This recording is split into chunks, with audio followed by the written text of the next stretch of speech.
ഇന്നൊരു സൂപ്പർ കഥയാണ് കേട്ടോ. ഒരു പാലം കാണാൻ പോയ കഥ. ഞങ്ങൾക്ക് ഇന്ന് മാവൂര് പോണായിരുന്നു. വെള്ളലശ്ശേരിയിൽ നിന്ന് നേരെ മുക്കിൽ വഴി മാവൂരിക്ക് പോകേണ്ട ആവശ്യമേ ഉള്ളൂ. പക്ഷെ ഇന്ന് ഞങ്ങൾ ചുറ്റി വളഞ്ഞ് കൂളിമാട് വഴി മാവൂരേക്ക് പോയി. ഈ സ്ഥലം ഒക്കെ അറിയുന്നവർക്കറിയാം എത്ര ദൂരം എങ്ങനെ വളഞ്ഞു പോകണം എന്നൊക്കെ. ഞങ്ങൾ അങ്ങനെ പോകാനൊരു ഉദ്ദേശമുണ്ട് കേട്ടോ. ഇതാണ് പാഴൂരുള്ള ഈ തൂക്കുപാലൊന്ന് കാണാൻ വേണ്ടി പോയതാണ്. ഞാൻ മുന്നേ പോയിട്ടുണ്ട്, പക്ഷെ അഗസ്ത്യക്ക് ഒന്ന് കാണിച്ചു കൊടുക്കാമെന്ന് വിചാരിച്ച് പോയതാണ്. ഞങ്ങൾ എളമരം കടവിൽ പോയ സമയത്ത് അവിടുത്തെ ആ ഒരു വൈബും ആ ഒരു ഹാങ് ഓവർ ഇതുവരെ വിട്ടിട്ടില്ല കേട്ടോ. അത്രയ്ക്ക് രസമായിരുന്നു. അതുകൊണ്ട് തന്നെ അഗസ്ത്യക്ക് ഒരു പാലം കൂടി കാണിച്ചു കൊടുക്കാമെന്ന് വിചാരിച്ച് അങ്ങനെ കൊണ്ടുപോയതായിരുന്നു. ആള് നല്ല എൻജോയ് ചെയ്തു. കണ്ടില്ല, ചാടി ചാടി നടന്നുകൊണ്ടിരിക്കുന്നുണ്ട് അവിടെ.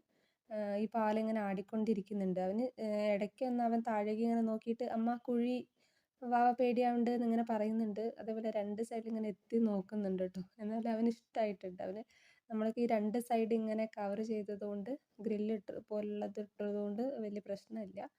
അവന് നമുക്ക് ധൈര്യമായിട്ട് അവിടെ നിർത്താമല്ലോ. അങ്ങനെ അവൻ അതിലങ്ങനെ ഓടി നടക്കുകയായിരുന്നു കേട്ടോ.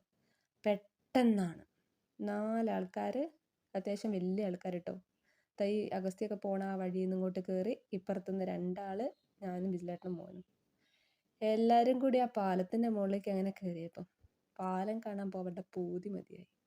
ആകെ കൂടി ഇങ്ങനെ ഇളകാനായിട്ട് തുടങ്ങി.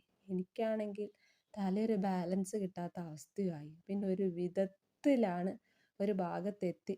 അവിടെ ഒരു കമ്പീൻ്റെ ഒരു ഹാൻഡ് റെയിൽ പോലെ വെച്ചിട്ടുണ്ടായിരുന്നു. അവിടെ പിടിച്ച് നിന്ന്. അഗസ്ത്യാണെങ്കിൽ താഴേക്ക് വെക്കുമ്പോൾ അവൻ അതിൻ്റെ മുകളിലേക്ക് കയറണം. അങ്ങനെ ഞാനും അഗസ്ത്യയും കൂടെ കുറച്ച് നേരം അവിടെ ഇങ്ങനെ അനങ്ങാതെ നിന്ന്. ഇപ്പോഴും തല ഇങ്ങനെ ഇളകിക്കൊണ്ടിരിക്കുകയാണ്, കറങ്ങിക്കൊണ്ടിരിക്കുകയാണ്. ഓ, വല്ലാത്തൊരവസ്ഥയായിരുന്നു അത്. പിന്നെ വിജയേട്ടൻ അവിടെ നിന്ന് കുറച്ച് വീഡിയോ ഒക്കെ എടുക്കുന്നുണ്ട്. അതൊക്കെ കഴിഞ്ഞ് ഞങ്ങൾ വേഗം തിരിച്ചു പോന്നു കേട്ടോ. ഞാൻ ആകെ ഒരു ബാലൻസ് കിട്ടാത്ത അവസ്ഥയിലായിപ്പോയി. വിജയേട്ടൻ ഇടയ്ക്ക് എന്നോട് ഇങ്ങനെ ചോദിക്കുന്നുണ്ട്. അങ്ങനെ ഞങ്ങൾക്ക് മാവൂരേക്ക് വരേണ്ട ഒരു ആവശ്യം ഉണ്ടായിരുന്നു. അപ്പം ഞങ്ങൾ അവിടുന്ന് പാലൊക്കെ കണ്ടതിന് ശേഷം പെട്ടെന്ന് അവിടെ നിന്ന് എസ്കേപ്പായി മാവൂരേക്ക് പോന്നു. മാവൂരേക്ക് വരേണ്ട ആവശ്യം എന്താണെന്ന് വെച്ചാൽ ഇതാ ഈ ഒരു കാര്യത്തിനാണ് കേട്ടോ. നമ്മളെ വീട്ടിൽ വാഷ് ബേസിൻ്റെ അവിടെ മിറർ സെറ്റ് ചെയ്യാനുണ്ട്. അപ്പം നമ്മൾ അത് നോക്കാൻ വേണ്ടിയിട്ടാണ് ഇങ്ങോട്ട് വന്നത്. സെറ്റായിട്ടല്ല വാങ്ങുന്നത്, സെപ്പറേറ്റ് LED ഒക്കെ വെച്ചിട്ടുള്ള ഒരു ഗ്ലാസ് മാത്രമാണ് നമ്മൾ നോക്കിയത്. അങ്ങനെ അതൊക്കെ നോക്കിയതിന് ശേഷം നമ്മൾ വീട്ടിലേക്ക് തിരിച്ചു പോന്നു.